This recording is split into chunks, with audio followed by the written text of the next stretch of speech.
Hey, this is Corey from Reliance, and in today's video we're going to be talking about 5 bad habits that preppers have. I have suffered from all 5 of these. Some of them I am working on in the moment, so don't feel bad. I just want to bring some clarity to things and kind of get us thinking about how we can be not only better prepared, but more confident and not be so hard on ourselves all the time. Alright, so number 1 on the list is watching Millionaire preppers. I'm guilty of this still to this day. I like watching Canadian Prepper. I like watching Wrangler Star. I like watching all these people that have land and all the resources they need. They live out in the middle of nowhere. They have a wooded area where they can collect firewood. They have gardens. They have dehydrators, freeze dryers. They have everything they need to be as self-sufficient as possible, and it's hard for me to, I don't want to say I'm jealous. I'm not jealous, but I want that, right? I'm always looking to how can I get all of that, right? I use that as my North Star, and the truth is I'm probably never going to have all of that. I'm probably never going to be in a situation where I have millions of dollars to spend on all of these gadgets and trinkets and land, and even if I could, I have responsibilities. My son, I get 3 days a week, and so I don't want to move too far, so that alone right there means I'm probably not going to ever own 100 acres in the middle of nowhere, because 100 acres in the middle of nowhere, 1, is expensive, and number 2, how many 100-acre plots are there that fit all of those needs in this area? And if somebody owns it, who's going to be willing to give it up, right? It's probably never going to go for sale. And so the chances of that happening, maybe when he gets older, maybe, it's always a possibility, but right now it shouldn't be a consideration. Having a freeze dryer, that would be awesome. That would be super awesome, but what am I going to freeze dry, right? The stuff that I stockpile is already non-perishable. I already have a lot of things stocked and stored, and and so what is the freeze dryer gonna really do for me at this moment? Nothing. So I'm watching all of these people that have all of this cool stuff, and I wish I had it, but in reality I wouldn't know what to do with it even if I had it. So maybe I should invest that time and energy into something a lot more sustainable for my budget. Alright, the second thing on this list is resources. People get so caught up in, oh, I don't have access to wood, I don't have access to this, that, the next thing. And so because of that, they're just like, I just can't, right? I can't get a wood burning stove because I don't live in a wooded area. I live in the middle of a prairie. Finding wood is not as easy as you would think. And again, if you live in an apartment, if you live somewhere, it's hard to find. But if you have a wood burning stove, you can go out, you can go camping, you can find local state forests, state parks, local areas, and you can just practice using it, right? You don't have to have 2 cords of wood to make it through the winter. But having the experience and the skills to start a fire inside of a wood-burning stove and let it run for a while and do what it needs to do, and having that skill is just as important as having the resource. Because if you find yourself in a spot, in a wooded area, and you find a cabin that's abandoned, right? And you are there and you know how to start the fire, you know how to stoke the chimney, you know everything there is to do to get that thing going, you're way better off. You're way more prepared than if you stumble onto it and you have no idea how to use the wood stove. You have no idea how to adjust the chimney. You have no clue what to do. You're not prepared, right? Being prepared for an opportunity is sometimes the difference between being prepared and not being prepared at all, right? If you find yourself in a position where you have access to the things that you wish you had access to and you don't know how to use them, you're not prepared. Prepared is knowing how to use these things, having the skills, having the experience. If you've never gutted a deer because hunting isn't available to you, well, maybe you go to the butcher store, maybe volunteer your time, maybe during deer season, because I know during deer season you can go to a lot of butcher places and just say, hey, can I just kind of help out?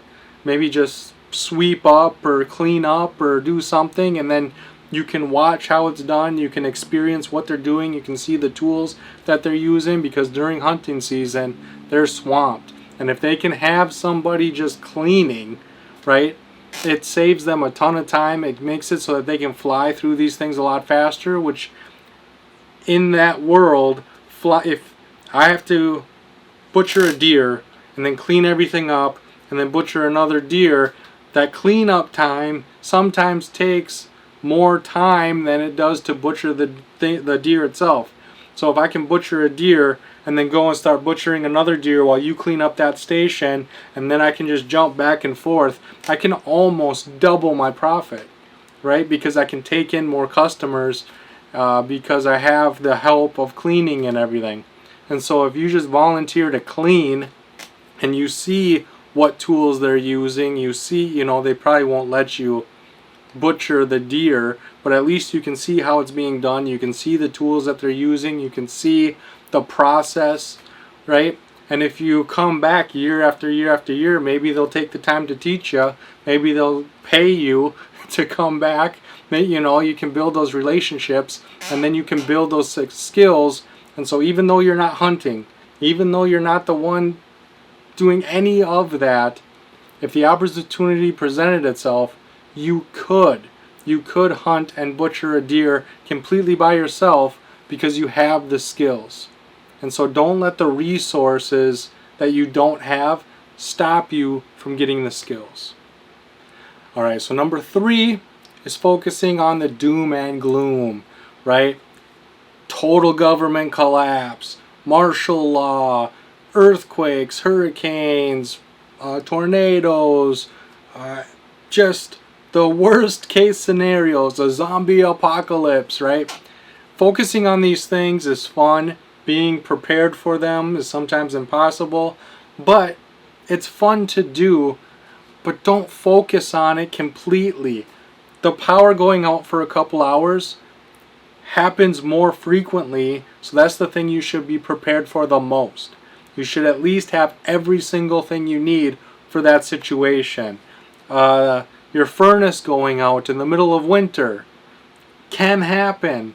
You should be completely prepared for that situation, because that situation can present itself to you, and you want to be prepared for that. Yeah, it's not end of the world preparedness, but it's things that you're going to actually use. Same thing as if your toilet backs up and you have to, how are you going to go to the bathroom if you don't have access to your plumbing, right?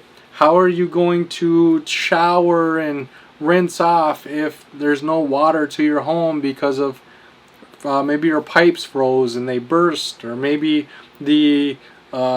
somebody hit the line while they were digging out next door, right?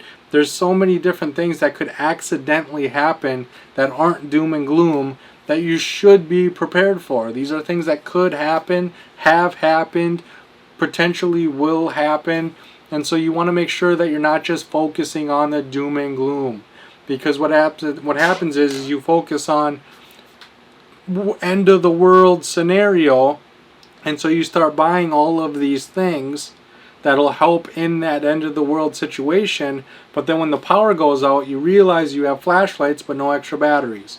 You have a camp stove but no fuel for it. You have all of these different things that you bought for end of the world preparedness, but you're not fully prepared for anything, right? And so making sure that you're fully prepared for all of these little annoyances. If your oven, if your range stops working, right? How are you going to cook? How are you going to make your food? If your refrigerator stops cooling, what are you going to do, right? Having what you need in those little emergencies is sometimes more important than what you're going to need in the big emergencies. And so start with the small, and work your way to the doom and the gloom.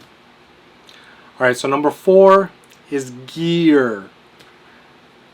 This goes two ways here, okay? Some people buy cheap junk and think that they're prepared, and then when they go to use it, it breaks, right? Cheap junk is not the same as inexpensive gear. Inexpensive gear works, and it does what it's supposed to do, and it's inexpensive, and you saved a lot of money, and I'm very proud of you, because it takes a lot of research to find really good inexpensive gear. If you don't do the research and you don't test out your gear, there's a good chance it's not going to work. And so there are people that go too cheap and they end up not doing any research and they end up with junk, right? So they're either not researching the gear that they're buying, or they're researching it to death and they're spending $1,000 on the most expensive because they're not researching what they actually need. They're just researching what is the best top tier perfect, and so they're researching the wrong thing, right? They're researching what's the most expensive because what's the most expensive must be the best, and that's not true, right?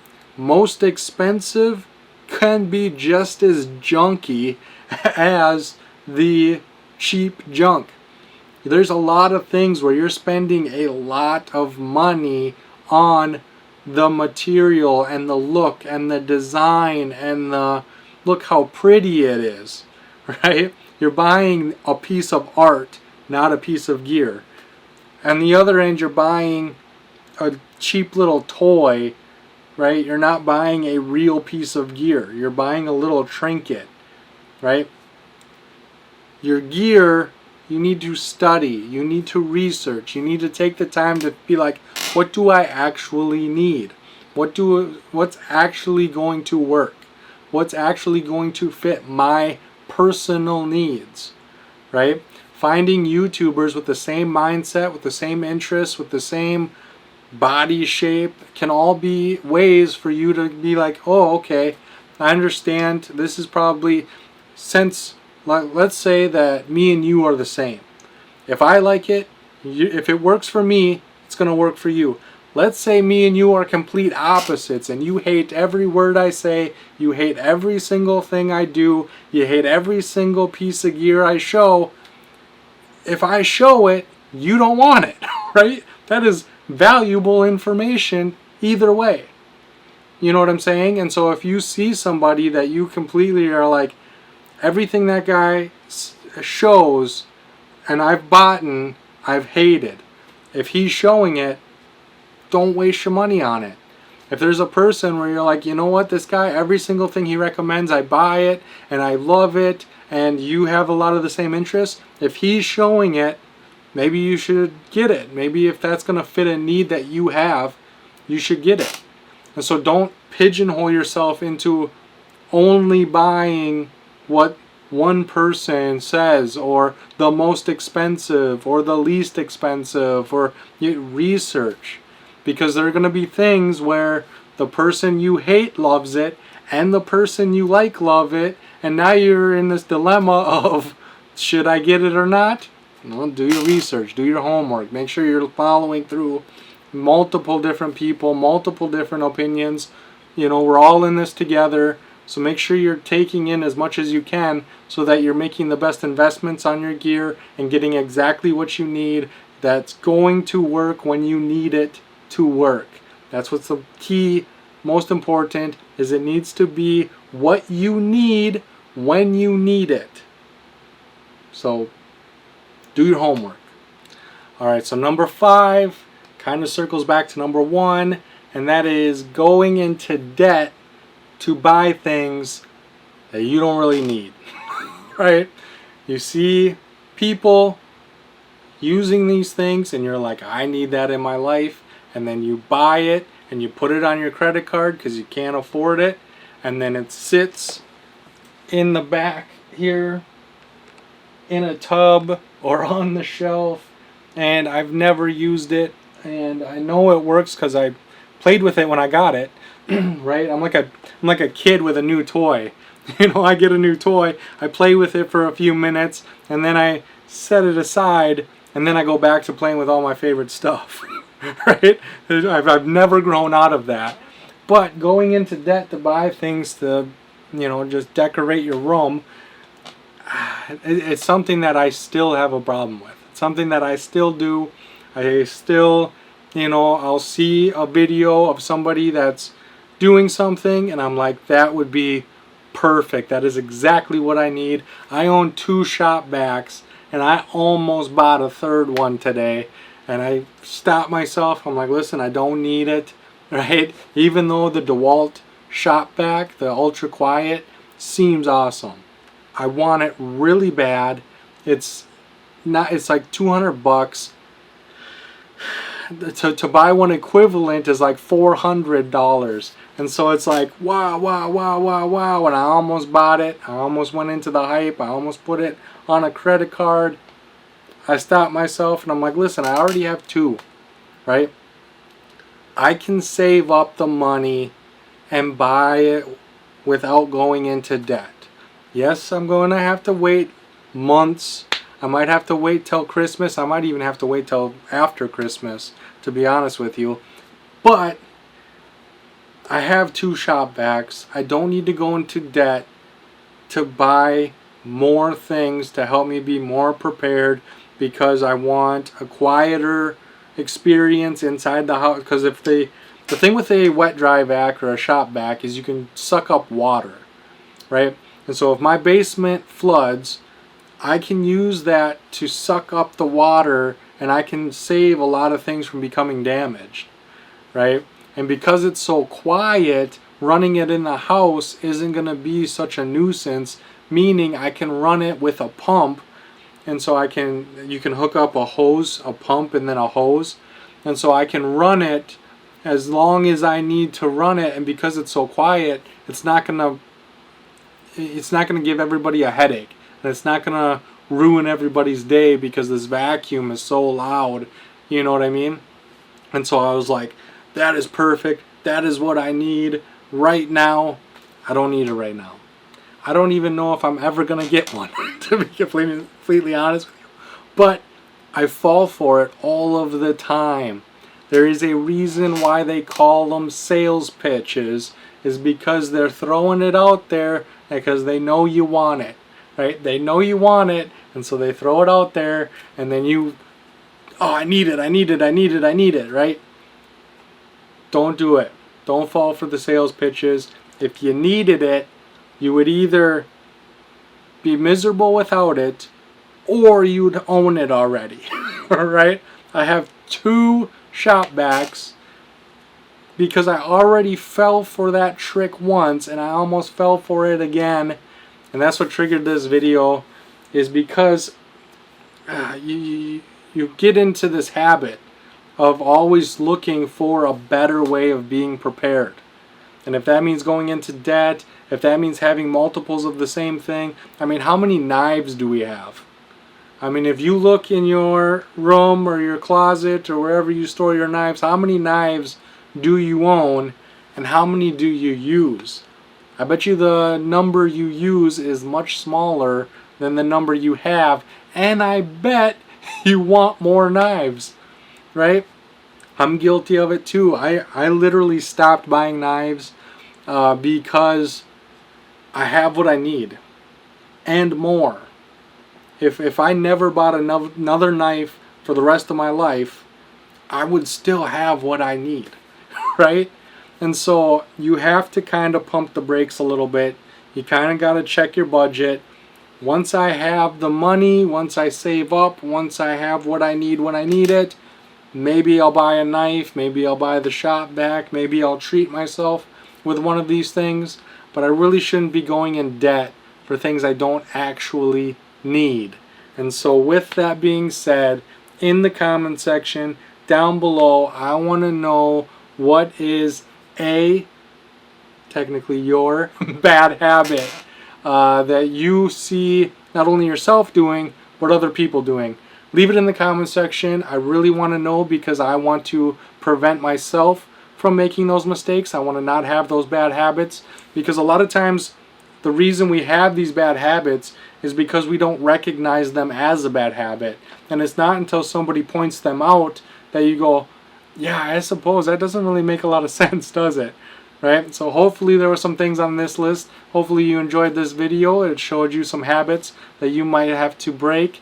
And in the comment section, I'm going to read all the comments, because I want to break my bad habits. And if I don't know they're bad, I'm going to continue to make them. So in the comment section, tell me what you like.